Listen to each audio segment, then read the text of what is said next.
So I'll say a little bit about my experiences as a young child to open up this conversation about Black curiosity. I was born in the United States, but as a very, very, very young person in this world, my family moved to Ottawa, Ontario, in Canada, where my father did graduate work. And so from kindergarten through second grade, I was enrolled in French immersion programs. And there I was with a father who was born and raised in Sierra Leone in West Africa and who had come to the United States for education, and a mother who was African American and born in Indiana. And so we moved from Ottawa, Ontario to the south suburbs of Chicago when I was 8 or 9.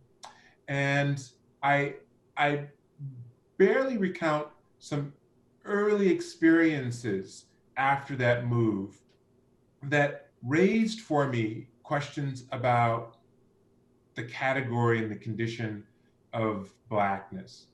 So I have to admit that when I arrived to the South Suburbs, I did not sound like my other Black peers. I sounded like I was trying to sound like my father. I sounded like somebody who had spent a lot of time in French-speaking environments, although at that very early age, I wasn't fluent in French. But I remember thinking that I sounded different than my peers, my Black peers in the South Chicago suburbs. And at the same time, I had a father who, in trying to instill a sense of Sierra Leonean and African identity in me, would tell me often that I was descended from African princes.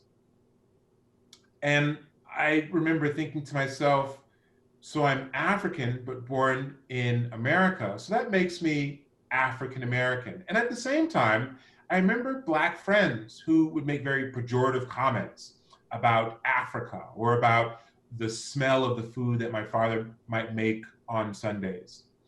So the mix of all of these experiences raised for me this question of Blackness. And my own Blackness became an experience from which I derived a great deal of curiosity. It became my source for asking any number of questions about how I was situated in the world and how also the world understood me. And so as I got older, I took it for granted that my Blackness would be a source of my curiosity and a valid and legitimate and generative source for my curiosity. So when I arrived to graduate school, I was asked a question that I have to admit I was not prepared for.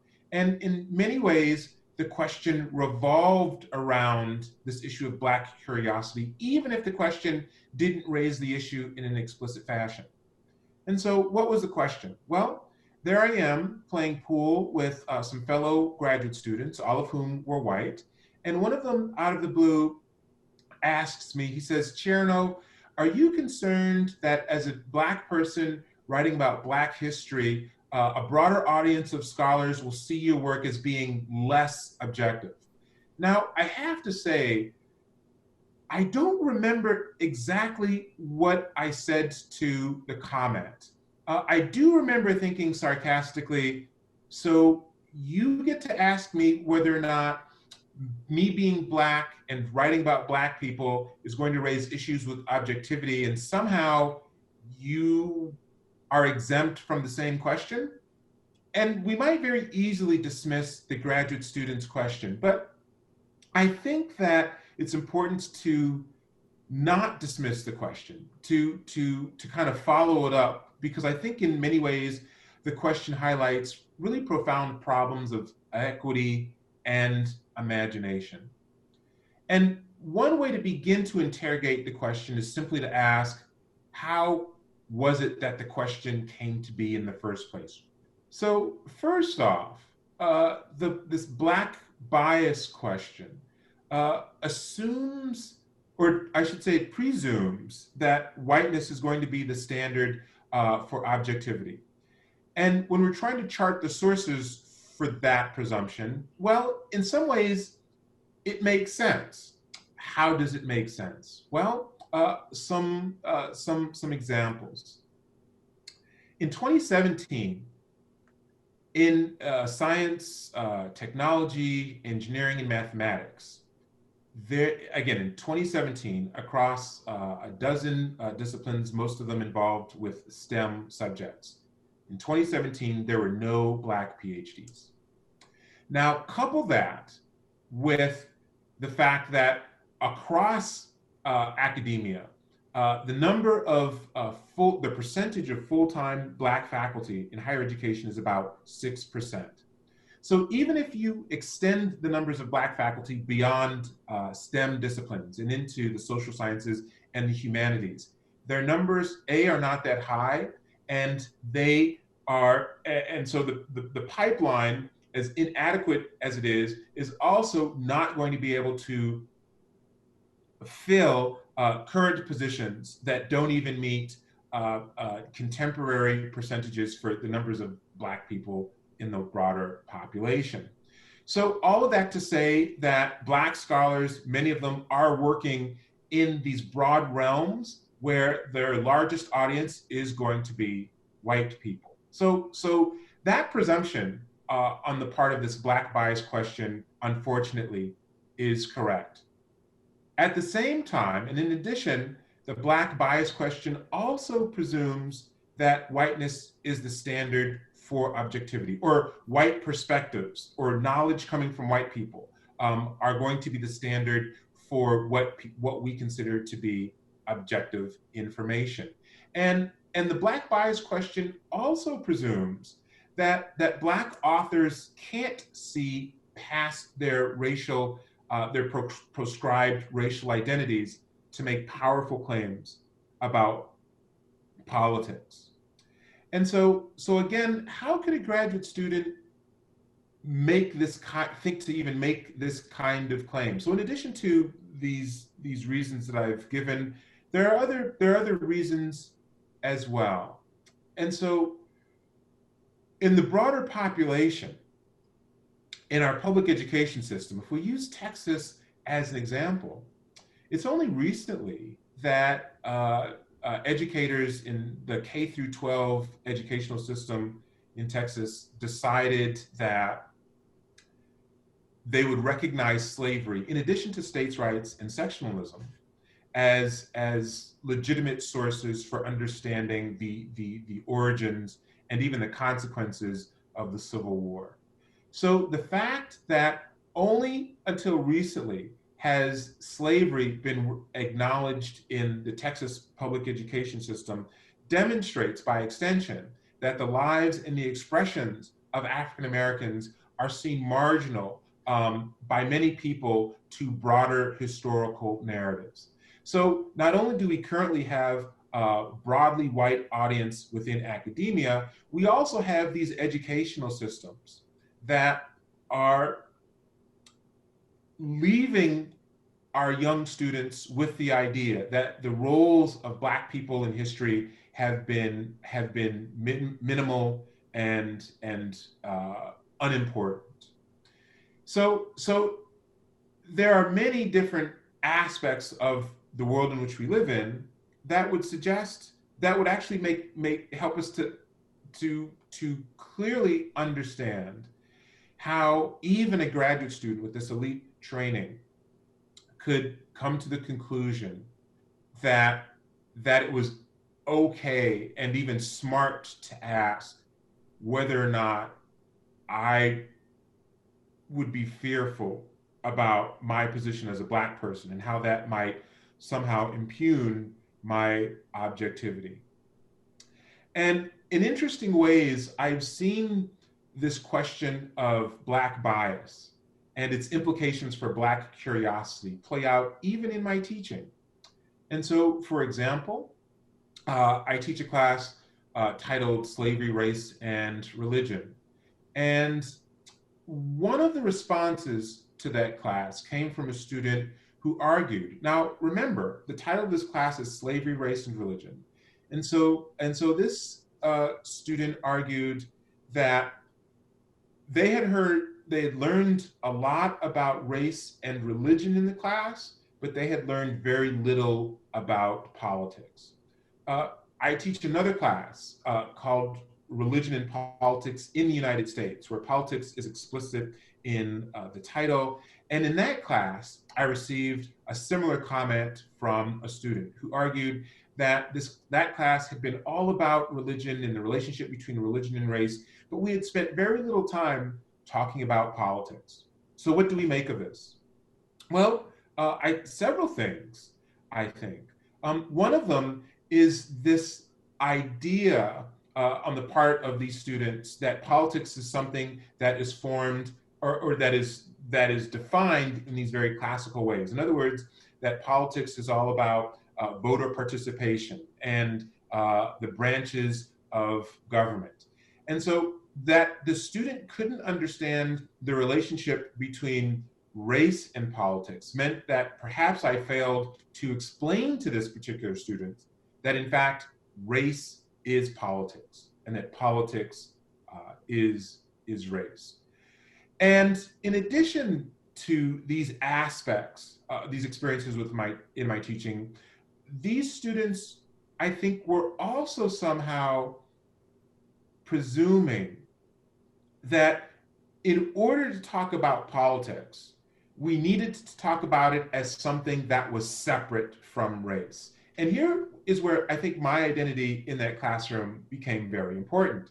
Because I think one of the things that happened is the student believed that as a Black professor, my bias, my lack of objectivity was leading the class to discuss politics or to discuss race in terms of politics. And I believe that this particular student who wrote this comment was essentially making an argument that in order to talk about politics and in order to talk about things like democracy and standards of truth within political debate, I think this student was assuming that my Black identity was problematic and that essentially I was pushing race onto these students when in fact I should have been talking about politics.